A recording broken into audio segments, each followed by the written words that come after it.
Very early in 2013, a new project was revealed to be in development.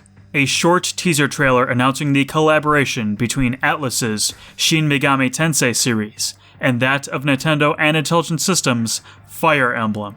It was a project that had immense promise behind it, which invited fruitful speculation. Was this going to be something similar to Devil Survivor, a true spiritual successor to Majin Tensei? Or perhaps it would be a more traditional RPG that featured Fire Emblem characters with the press-turn battle system. Radio silence from the publishers was cause for concern, and some wondered if the game was quietly cancelled behind the scenes. Well, 2015 would finally provide the answer to all of these questions. And needless to say, it wasn't what anyone was expecting.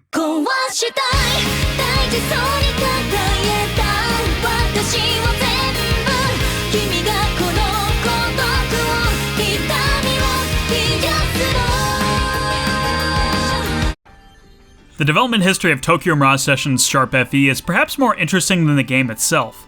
According to these Famitsu and Nintendo Dream interviews I found, the initial concepts for the crossover date as far back as 2009. It all began when Kaori Ando, one of this game's eventual directors, said to Nintendo producer Hitoshi Yamagami, "Okay, so I got an idea." After hearing her pitch, Yamagami made preparations and presented this concept to the Pokemon Company. A strategy RPG that blended together Fire Emblem and the Pokemon series. It was a surprisingly natural fit.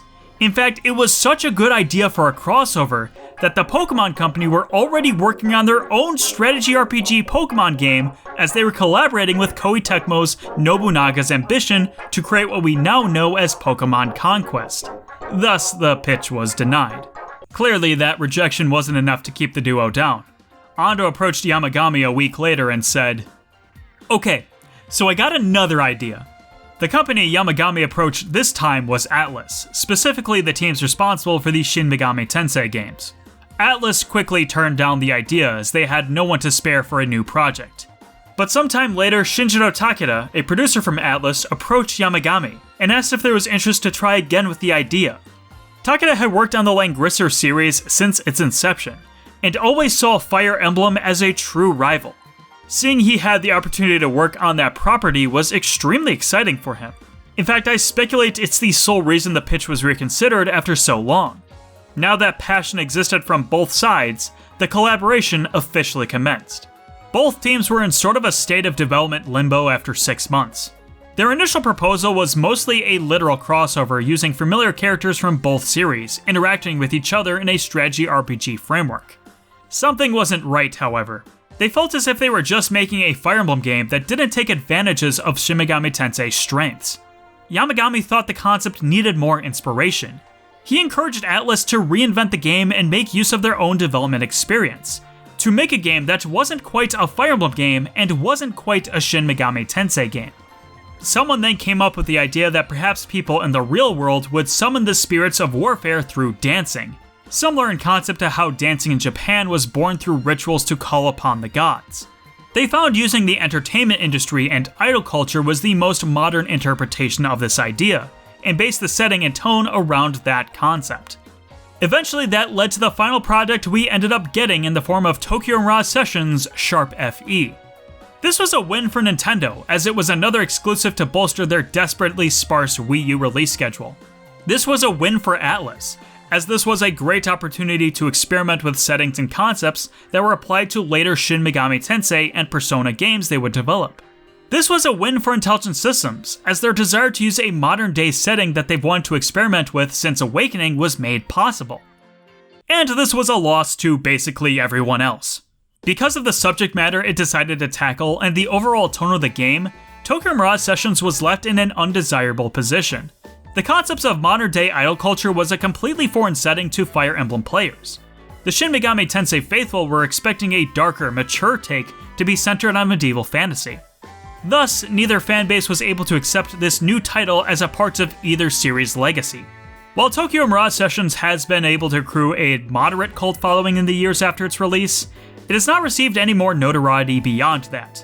The game was pretty much dead on arrival when it originally came to Wii U.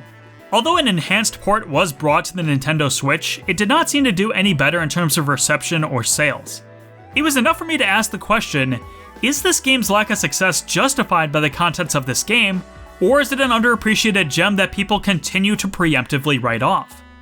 I've not gone back to revisit Tokyo Mirage Sessions since the game initially launched on Wii U, although I did enjoy the game quite a lot back then, more than I was expecting to.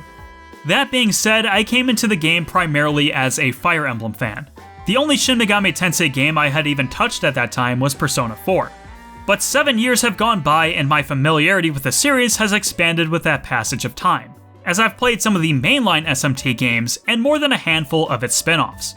To be honest, I would not call myself a fan of the series, even though I love Persona 3 and 4 enough to call them some of my favorite games of all time. In my case, that's not a huge problem. Tokyo Mirage Sessions is debatably more of a crossover between Fire Emblem and Persona rather than typical Shin Megami Tensei.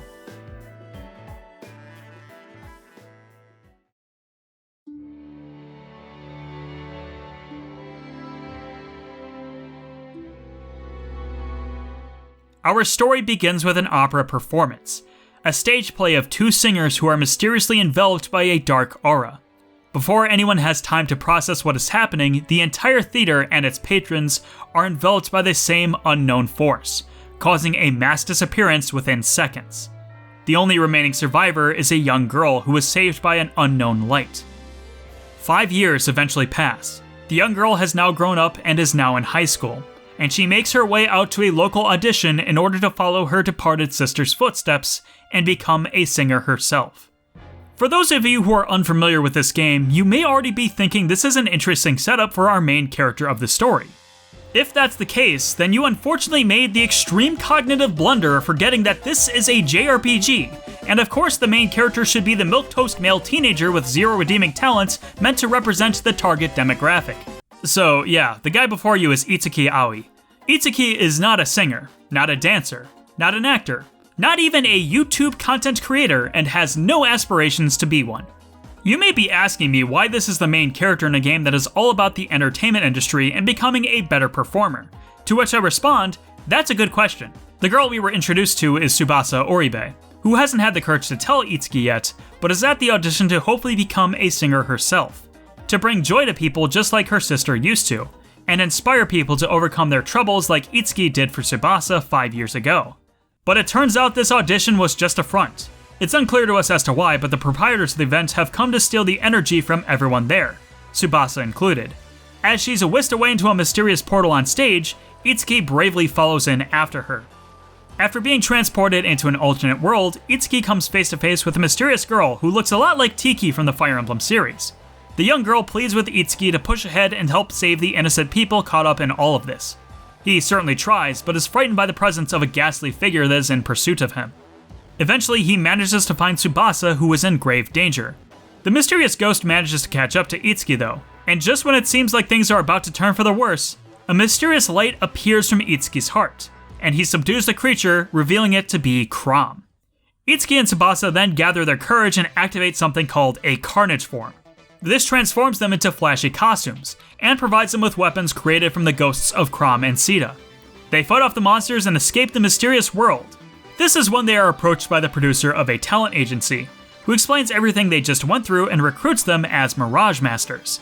This means that they are singers, dancers, and actors by day, and supernatural fighters by also day. Time doesn't really matter in this universe. Thus sets up the scenario for Tokyo Mirage Sessions, and unfortunately, it doesn't get much better. The story for Tokyo Mirage Sessions is just boring. It starts off really strong with an intensely mysterious opening hook. The prologue chapter is incredibly solid at explaining the rules of the setting. Even chapter 1 for the most part helps resolve a major part of this mysterious inciting event. Tsubasa is able to reconcile with her past trauma by being able to finally reunite with her sister that disappeared 5 years ago. But afterward, all that intrigue from the story disappears. There are no plot threads that carry over from one chapter to the next outside of the first 10 hours.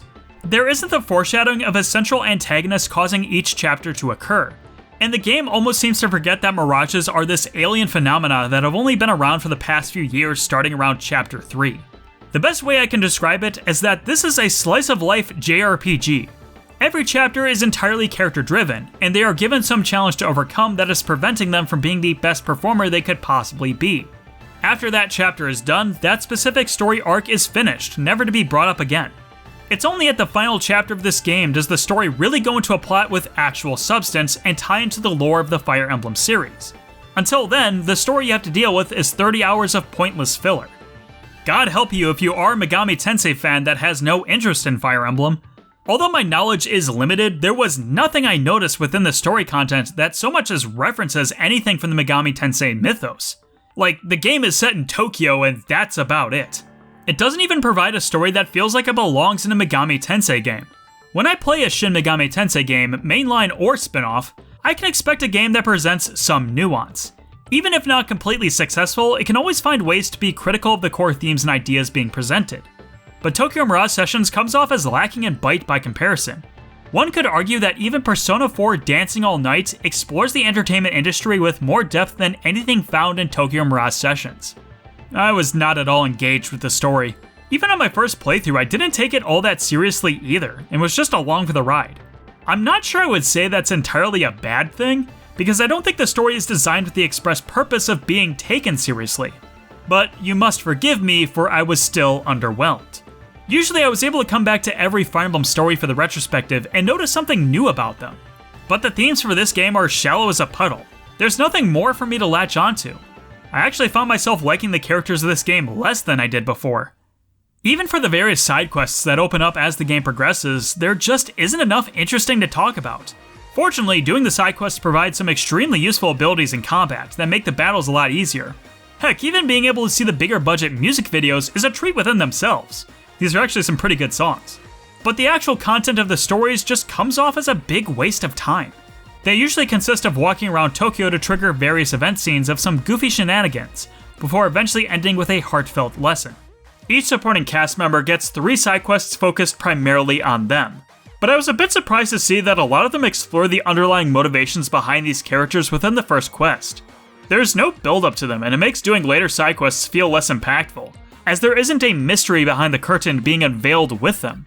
I was honestly a bit confused and let down looking back on the event planning. The only side quest chain that I actually liked from the game was involving Kiria. The pressure to hide her admiration of cute things because it doesn't fit the cool image her fans know her for is a fun flip on her initial impression.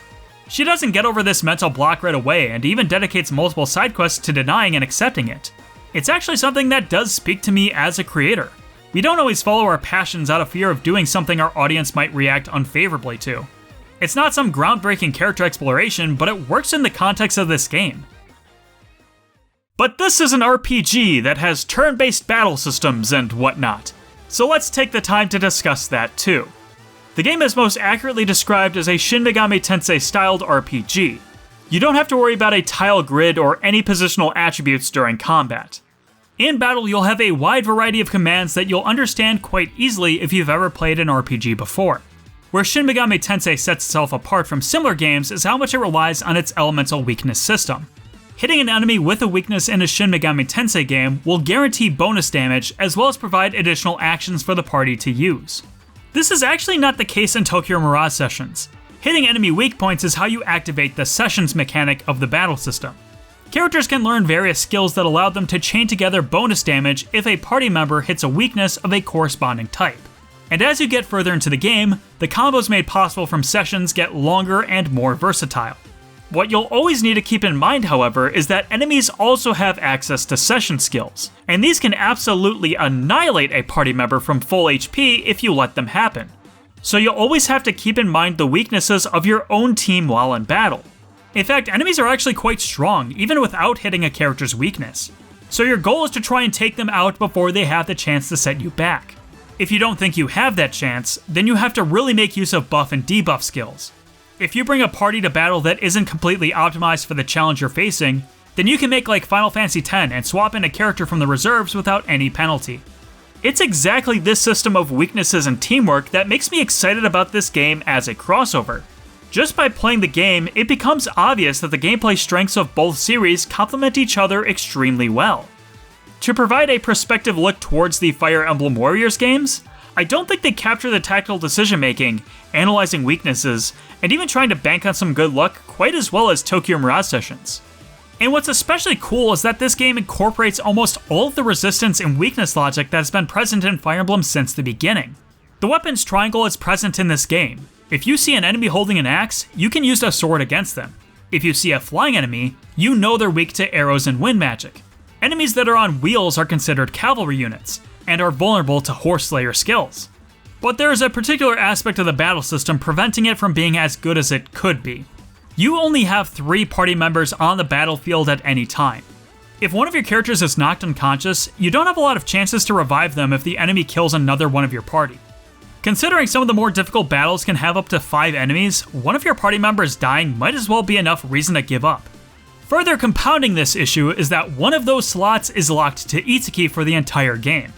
This doesn't sound like it would be a problem, as Persona does the same thing by locking the main character to your party. However, not only do these games have an additional party slot for you to work with, the protagonist is a wildcard. He is able to switch his persona on the fly, and thus shifting his moveset and elemental affinities in an instant. Itsuki is not necessarily any more customizable than other party members. You can change his weapon to shift weaknesses around, but that's all you can do, and there's no guarantee the enemy composition won't have another skill to hit the new weakness. And either way, he's always going to be using swords. Better be careful of lances. Speaking of weapons, that's also the primary way characters learn new skills. By defeating enemies and participating in sessions, you'll get new materials which Tiki can then craft into different weapons with passive skills for the party to equip. Winning battles also provides weapon experience that will eventually allow the character to learn up to 4 new skills from that same weapon.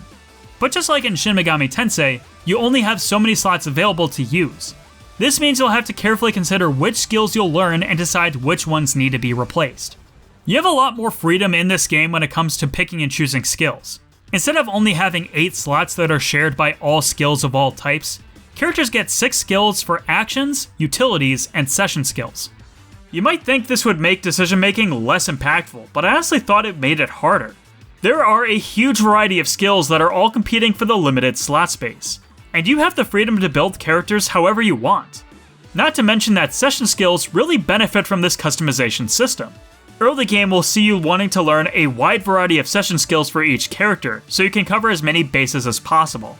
But once you get far enough into the game to unlock session extender tools, your priorities shift to figuring out which combination of skills and party members will make for the longest session combos possible.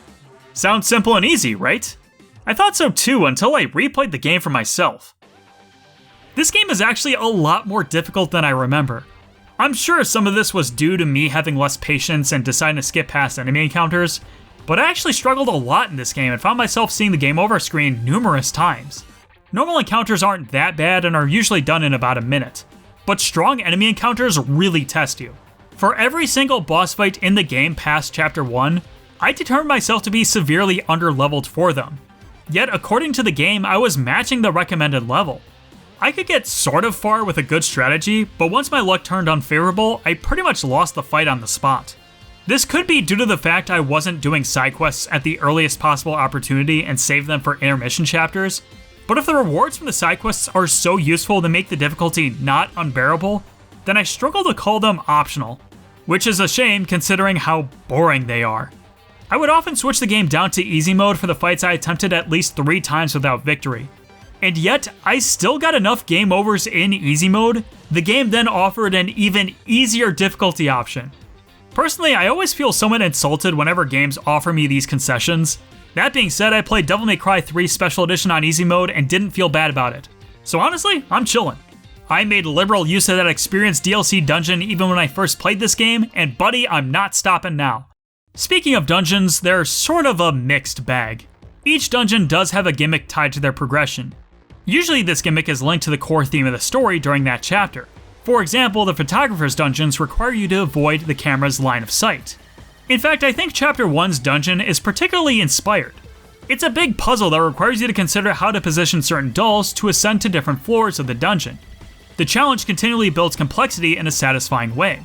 The various other dungeons don't match that same quality. Their puzzles are far more basic in comparison, to the point I wouldn't even describe them as puzzles to begin with. It's pushing a switch so you can push another switch. I will at least credit the dungeons for not just being long corridors that only have enemy encounters to break up the traversal. I want something to engage me just that little bit more. But dungeons? battle systems? Clearly superfluous. I know the real gameplay feature you're all wondering about. How well does it use the Wii U GamePad? During battles, looking down at the gamepad will display the stats and weaknesses of all entities on the battlefield. You can also have a map of the cities or dungeons to give you some navigational assistance. But this information is entirely unneeded, since everything you need to know is displayed somewhere or somehow on the TV. But in the overworld, the gamepad functions as your smartphone. It serves as a vehicle for you to get notifications for when new weapons or special abilities are ready to be created at the Bloom Palace, which is nice. But your party members will also have the opportunity to make small talk with you, either to remind you of what your main objective is in the story, or let you know when side quests are available. There's even a lot of small interactions that can be quite charming, such as the sticker icons that certain people prefer, or even accidentally mistyping a word or name without realizing it. I like its implementation, but it falls apart in frequency. The constant messages from your party are absolutely obnoxious and annoying. I suppose you could ignore it entirely if you aren't obsessively compulsive like me and can live without clearing every notification icon, but it was enough to hamper and break my immersion with the game. I began to not care what the messages said, only getting rid of it so the little icon at the corner of the screen would go away. I'd be more forgiving if I could at least read these during the loading screens. It would at least give me something to do while I'm waiting around in the real world, but that's not an option which is available. This is not to mention that because of this feature, this game more or less requires you to play with the gamepad. The back of the case might suggest that you can play with a Pro controller, and the game will accept inputs from them without issue. But once you make it 3 minutes into the game, you'll run into a wall where you have to look down and use the gamepad screen. There is no substitute command for pulling up the topic chat window from the Pro controller, so if your gamepad is charging or even non-functional, then you won't be able to play the game. Now, I actually like the gamepad as a controller. I find it to be surprisingly comfortable to use. But that thing drains battery in like 2 hours. When I'm playing a long JRPG, I actually set aside a good chunk of time and want to get a lot done in that play session. Yet the gamepad's battery life is a limiting factor. And with the way my room is set up, I'm not that close to a wall outlet when playing games, meaning that I have to sit in relatively uncomfortable positions if I'm charging my gamepad. I get that's uniquely a me problem, but as far as I see it, the more controller options are always a positive. And yet, this isn't an option, it's a trick. You might be wondering why I'm complaining about these criticisms when they've become mostly irrelevant. The version most people are going to play Tokyo Mirage Sessions now is through the Encore port on Switch, one where any semblance of gamepad functionality has been removed. While it's true that some specific things I criticize have been addressed, Encore also creates new problems. The constant messaging is debatably more intrusive than it was on Wii U, since you now have to halt the entire game just to check what someone says. While not strictly necessary, having the map and information display on the bottom screen is also an aspect of convenience we've lost. There is one last thing I have to criticize about Tokyo Mirage Sessions gameplay, even though it's admittedly not a fair point. One aspect that does disappoint me is an area of lost potential that also failed to capture a strength from both series. I think there should have been some way of recruiting Mirages. Even before I had played a game that had proper demon negotiation, this was still a feature I felt was missing in Tokyo Mirage Sessions. Demon recruiting has been a staple mechanic of Atlus games ever since the first Megami Tensei. Not Shin Megami Tensei, I'm talking Digital Devil Story Megami Tensei, the Famicom game. Similarly, recruiting enemy soldiers has also been a staple feature of the Fire Emblem series since Shadow Dragon and the Blade of Light. So I see this as a shared concept that holds vast potential which was never capitalized on. Now, I understand this system is probably a lot of work to implement. In fact, I'm willing to admit it's unreasonable to expect such a system with a game that already had a troubled development cycle. And for what it's worth, I'm not crying in my sleep over it.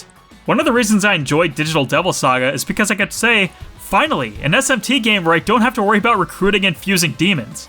So I can live with the fact I'll never be able to fuse the Ralph Mirage to smite my enemies. Oh well, maybe for the sequel.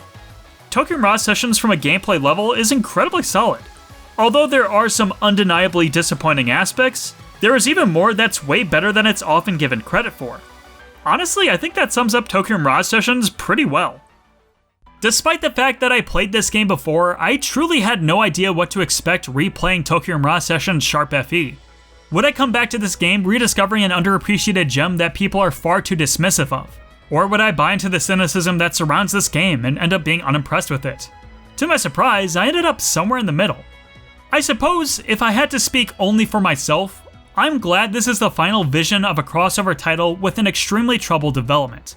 As someone who isn't a huge Megami Tensei fan, and doesn't have a lot of interest to really expand my knowledge of the franchise, I don't think I would have gotten much out of a straight crossover. So to get what is essentially a Fire Emblem game with a different battle system was something that appeals a lot more directly to me. And I suppose the same could be said in reverse. While this game does have a similar battle system and a few references peppered in, there isn't much for a Megami Tensei fan to really latch onto here. But maybe there's something to be cherished in this weird project that is so far removed from any of the expectations that were initially laid out for it. I've called it a boring game in terms of content, but it's not a boring game to analyze and theorize about. Because it's also a very real possibility that the Shin Megami Tensei Cross Fire Emblem that fans actually wanted back in 2013 could have also turned out to be a disappointing game that failed to capture either series in a faithful way. Maybe, just maybe, this game is less disappointing because it's more disappointing. I think the best way to view TMS is that it's the right game that was announced at the wrong time. The fans were given too much time to let their imaginations run wild with a hypothetical product that was anything and everything their brain space could think up. I think Tokyo Mirage Sessions would have benefited a lot more from being a completely fresh surprise, as Atlus getting the chance to make a Fire Emblem game with their own spin. A strange inversion of the SMT concept geared more towards Fire Emblem fans. Something that can come out completely out of nowhere and release a few months later. Well, could've, would've, should've. I'm sure that an extensive lessons learned document was created both by Nintendo and Atlus after this game was sent to the wild.